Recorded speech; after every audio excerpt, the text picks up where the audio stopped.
도대체 이 친구들이 어떻게 하면 스스로 공부를 하게 만들 수 있을까? 그 동기부여에 대한 이야기를 오늘 해보려고 합니다. 그래서 오늘 준비를 하나 해왔어요.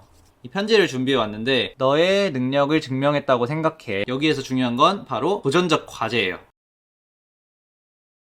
안녕하세요, 선생욱입니다. 며칠 전에 했던 설문조사 결과를 보니까 임용고시 준비하시는 분들이 정말 제 영상을 많이 봐주시고 계시더라고요. 그래서 앞으로는 좀 더 책임감을 가지고 이야기를 해야겠다, 그런 생각을 좀 했어요. 그리고 그 중에 학부모님 한 분이 댓글을 달아주셨는데요. 그 댓글의 내용이 사실 나중에 이야기를 해드리려고 하던 주제였는데, 이걸 먼저 말씀해 드리는 것도 좋겠다라는 생각이 들어서 오늘 그 얘기를 조금 해보려고 합니다. 이 사진이 학부모님이 달아주신 댓글의 내용인데요. 보이시나요, 여러분? 그래서 간략히 말해보자면 아이가 공부를 할 마음이 없다는 이야기였어요. 학교에도 많죠. 수업 시간에 공부에 관심 없고 그냥 생각 없이 멍만 때리고 있는 학생들이 많은데요. 도대체 이 친구들이 어떻게 하면 스스로 공부를 하게 만들 수 있을까? 그 동기부여에 대한 이야기를 오늘 해보려고 합니다. 이와 관련해서는 또 제 이야기를 드리면서 시작을 해보려고 하는데요. 그래서 오늘 준비를 하나 해왔어요. 이 편지를 준비해 왔는데, 이 편지는 그 중학교 졸업을 할 때 중3 때 담임 선생님이 써주셨던 편지예요. 여기 보이시나요? 보시면 아시겠지만, 어떻게 하나요? 자, 여기 보시면 아시겠지만 개구장이, 그 축구장이 미래가 밝은 우혁이라고 적혀 있어요. 저는 장난꾸러기에다가 축구만 하는 아이였어요. 여튼 그렇고, 내용을 한번 볼까요? 성함은 가리고. 보이나요? 2012년에 쓴 글이네요. 10년 전 편지인데, 여기 내용을 보면 여기를 보시면 돼요. 여기 이번 2학기 기말고사 점수를 통해 너의 능력을 증명했다고 생각해, 이런 이야기가 있습니다. 그리고 고등학교 가서도 열심히 하면 좋은 결과가 있을 거다, 이런 말씀을 해주셨는데요.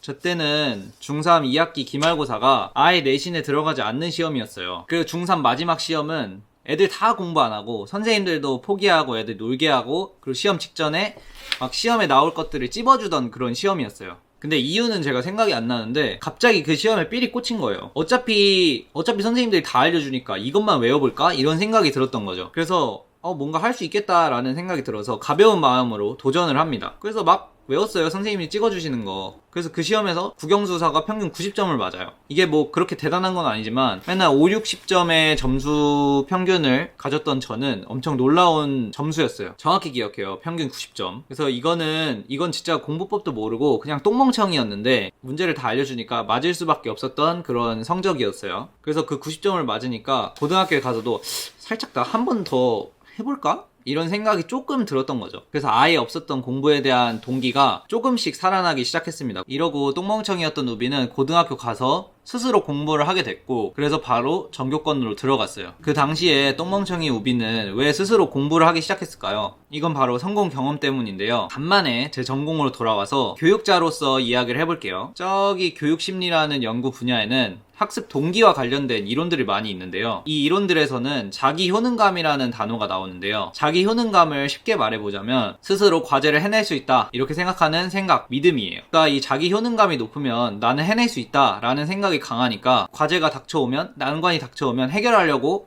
노력을 해보고 도전을 해본다는 거죠. 그리고 만약 도전을 했는데 실패한다 하더라도 자기 효능감이 높은 사람들은 그 실패를 딛고 일어서려고 더 노력을 한답니다. 그러니까 7번 넘어져도 8번 일어나는 그런 사람들은 자기 효능감이 높은 거예요. 이 자기 효능감과 정반대에 있는 상태가 바로 학습된 무기력 상태인데요. 학습된 무기력 상태는 단어 말 그대로 아무것도 하기 싫은 무기력한 상태라는 거예요. 공부하기도 싫고 왜 해야 되는지도 모르고 고통이 조금이라도 따르는 그런 난관에는 전혀 도전할 마음이 없는 상태인 거죠. 근데 이 학습된 무기력 상태에서 중요한 점은 학습됐다라는 거예요. 간단히 말해, 어떤 일에 도전하고 실패하고 또 실패하고 또 실패하면서 노력해도 안 되겠구나, 이렇게 느끼는 거예요. 시험을 준비했는데 안 돼, 또 시험 준비했는데 안 돼, 또 안 돼, 또 안 돼 하다 보면 시험 자체에 도전하는 거를 회피하게 된다는 거예요. 이렇게 학습된 무기력 상태에 빠지게 되면 어떠한 내적 동기도 만들어지지 않아요. 그래서 공부를 더 안 하게 되는 거죠. 그럼 어떻게 학생이 학습된 무기력 상태로 가지 않고 이 자기 효능감이 높은 상태로 만들 수 있냐? 거기서 가장 중요한 건 성공의 경험이에요. 성공의 경험이 자기 효능감을 가장 높이 올려줄 수 있는 방법인데요. 그러면 우리는 선생으로서, 학부모로서 학생들한테 어떻게 성공 경험을 만들어줘야 할까요? 여기에서 중요한 건 바로 도전적 과제예요. 과제는 과제인데 그 학생 수준에서 할 만한 과제를 내주고 거기서 성공 경험을 만들어내면 자기 효능감이 높아져서 스스로 무언가 하게 되는 그런 동기가 만들어진다는 겁니다. 예를 들어 똥멍청이었던 중학교 시절 우비에게 일반 원래 시험은 너무나 어려워서 도전할 만한 과제가 아니었어요. 근데 다만 마지막 그 시험은 할 만했거든요. 시험을 다 찌워주거든요.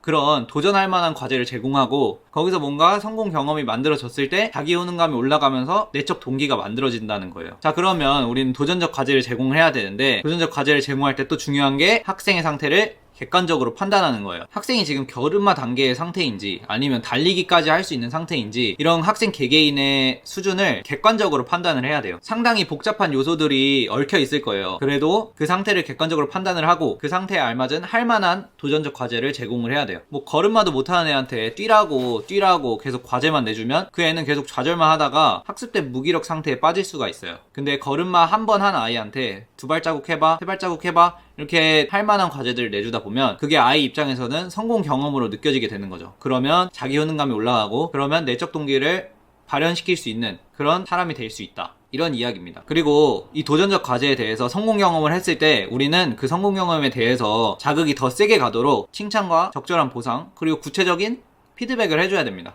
아까 보셨잖아요. 제 편지. 선생님이 저를 칭찬하고 피드백 해준 내용 보셨죠? 그러니까 학부모님들, 교사분들은 학생 개개인의 수준을 객관적으로 판단해야 되고 그거에 맞는 도전적 과제를 내줘야 되고 그거에 대해서 성공 경험이 나오도록 유도를 해야 되고 그리고 그 성공 경험이 나왔을 때는 적절한 피드백과 칭찬, 보상을 해주면서 그거에 대한 자극이 더 세게 가도록 해야 돼요. 그럼 학생들 스스로 자기 효능감이 높아지면서 어떤 일이나 과제에 도전할 만한 마음, 내적 동기가 생긴다는 거죠. 중3 때 이야기로 돌아가서 제가 중3 마지막 시험이 없었으면 어떻게 됐을까요? 학교 시험 자체에 성공 경험이 있었을까요? 그러고 나서 이 선생님의 편지를 통한 칭찬이나 어떠한 적절한 피드백이 없었다면 어떻게 됐을까요? 제가 고등학교 가서 확 바뀔 수 있었을까요? 자, 그리고 이 영상을 보시는 학생분들이나 수험생분들은 어떻게 해야 내적 동기를 더 끌어올릴 수 있을까요? 바로 보스머리와 일꾼머리를 또 활용해야겠죠. 자, 그럼 우리의 보스머리는 어떻게 해야 되냐? 일꾼머리의 지금 상태, 현재 상태를 잘 파악하고 그거에 맞는 도전적인 과제를 주고 그러면 일꾼머리가 그거에 대해서 성공 경험을 만들어내고 그러면 어떻게 된다? 일꾼머리 스스로 내적 동기가 만들어지게 된다. 그러면 누가 시키지 않아도 내가 더 공부를 열심히 하고자 하게 될 거고 어떠한 과제나 실패, 그런 난관의 일 만나도 멘탈 세게 이겨내면서 갈 수 있다는 거예요, 수험 기간을. 자, 그래서 예비 교사분들과 학부모님들이 보신다고 하니까 이런 이야기를 먼저 해봤고요. 학생들은 사고가 계속 변하기 때문에 언제 어디서 큰 자극을 받을지 몰라요. 그러니 선생님들과 학부모님들은 이제 학생들 앞에서는 항상 행실에 유의하시고요. 이렇게 아이들을 잘 관찰하고 도전적 과제를 내주고 하다 보면 우리나라 학생들이 좀 더 역량이 커져서 미래에는 세계로 나아가서 잘 싸우고 다닐 수 있지 않을까 생각을 합니다. 그래서 오늘은 살짝 비껴나간 것 같긴 하지만 그런 비껴나간 이야기를 조금 해봤고요. 다음 시간에는 이 목표 세팅에 대한 이야기를 좀 해보려고 합니다. 목표가 없는 사람은 절대 합격할 수도 없고 절대 상위권이 될 수가 없어요. 그리고 세밀한 공부 방식보다도 이렇게 공부의 멘탈적인 부분과 큰 방향성을 장착하시고 공부 방식들을 익혀나가야 나중에 더 큰 열매를 맺을 수 있다고 생각해요. 그래서 이런 큼지막한 얘기를 먼저 드리는 거니까 혹시나 세세한 공부 방식들만 궁금하신 분들은 조금만 기다려주시기 바랍니다. 얼른 준비해둔 이야기들을 하나하나 풀어보도록 하겠습니다. 그리고 항상 시청해주셔서 너무 감사하고 댓글 달아주셔서 감사합니다. 그럼 안녕. 뿅.